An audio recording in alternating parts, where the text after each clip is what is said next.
So now we're going to do some beautiful eggplant stacks. Michelle's going to take you through it.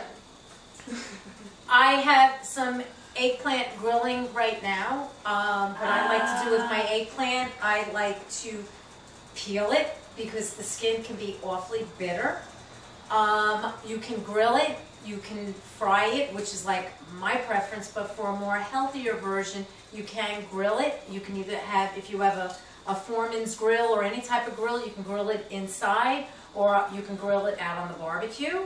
I have some cooking here. What I'm going to do is I slice some and I'm just going to spray my grill, put my eggplant down, spray a little bit more on top. It seemed like a pretty simple process. Very simple. Very, very simple, very easy. A little salt and pepper. I think if people could really, truly understand how easy certain preparations could be, they'd be more willing to try it. Yes. You know? Yes. Because a lot of people, working this is a very, very simple recipe. Michelle, if you were to do this and grill it the way you grilled it and not put it all together, could you take those, almost like they're like eggplant patties? Yes. Grilled, could you take them and put them in the freezer? You can, but I think it would be a little bit mushier when they get defrosted. You're better off just grilling them and eating them right away. What you can do is that if you want to try and freeze it, which my parents have, and they've had success with it, is that they will cut it lengthwise, fry it a little bit, and then layer wax paper in between each layer, and then take out a layer as you need it. But then something like this, you can, you know, they put it on pizza. They love putting the eggplant on pizza. I want to eat this tonight. So you're grilling here. So once you get done with the grilling process, we move to... We're gonna start assembling our eggplant stacks. I'm gonna put one on the bottom, and here I made a simple grape tomato sauce because we got grape tomatoes in the box this week. I will cut them in half. I saute them with some extra virgin olive oil, garlic, shallots, fresh basil, and a little bit of parsley.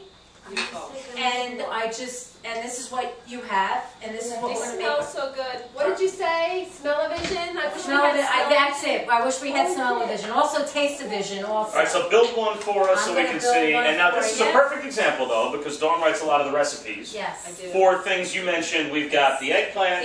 We've got the grape tomatoes. We've got, obviously, some of the herbs. And I have to get the fresh mozzarella out of the refrigerator. So you will include with the box these. So anybody that's watching right now, a little intimidated, heard a lot of ingredients going into the grape tomato deal. That this is a pretty simple recipe that you can just follow along. Very simple recipe. It's so simple. A chicken could actually do what we're doing here. A chicken really could do it. I'm not sure why you'd ask a chicken to do it, but a chicken could definitely do it. For sure. I'd be excited to see how a chicken would do. I would too. I really would be. But you've laid out here. Yeah. All right, so a little bit of cheese. Laid out. A little bit of fresh mozzarella, and this is Jersey fresh mozzarella from Dryer Farms. It's so good. If you haven't had the opportunity to buy it, you really, really have to buy it.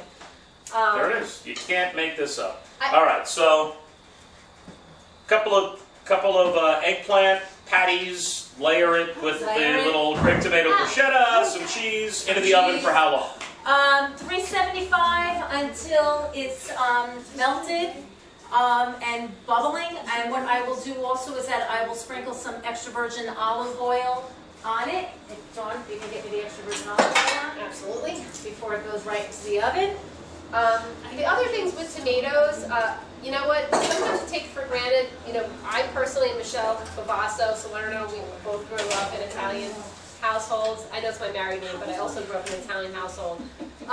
These tomatoes, Michelle does them here. If you can really see how beautiful they are, they're so delicious. But for those of you who have tasted them just basically right out of the brown paper bag, to me, that's they're amazing. This is so good too, but there's some other preparations. Excuse me, Bob. You can just do a simple bruschetta And all this is the tomatoes cut in half like Michelle did it with a tiny bit of balsamic and extra virgin olive oil, some of that basil that you've gotten from the farm. I mean, they grow basil like crazy and it's so delicious. Some red onion. So I'll put that recipe also online. All this stuff is in the box. Yeah. And the recipes are included in the box as well. Yeah, and another thing is just the fresh tomato, fresh mozzarella, the basil, and a tiny bit of Kalamata olive. You don't even have to put the olive. I mean, kosher salt and a little fresh grated black pepper. So with these tomatoes, like in the bruschetta, just take a piece of bread. I use the Amish butter, which you can also get from Dreyer's Farm. Yes! You brush it with the melted Amish butter, toast it just for a little bit until it gets a little crisp, and all you do is take that bruschetta and you put it right on top. How would you like one? Yeah, I'm eating that. Here, you eat that. Tell me how delicious that is. I will. Now, the eggplant, when it comes out, what does it look like? It's going to come out looking like... Oh, it smells so good in here. Oh, all right, fine. Where it's completely melted. Come on. We're just going to add some fresh parsley to it, add a little bit of green to it. The herbs are great. The herbs have been so fantastic. Yep. That and is as if good as you it want, gets. just add a little bit more extra virgin olive oil on it. Don't you wish you were here with us right now? Come on. And you're well done. That is perfect. That's So awesome. the next thing we'll move to, add a little parsley on top, leads us naturally to the herbs. That's up next. Yay!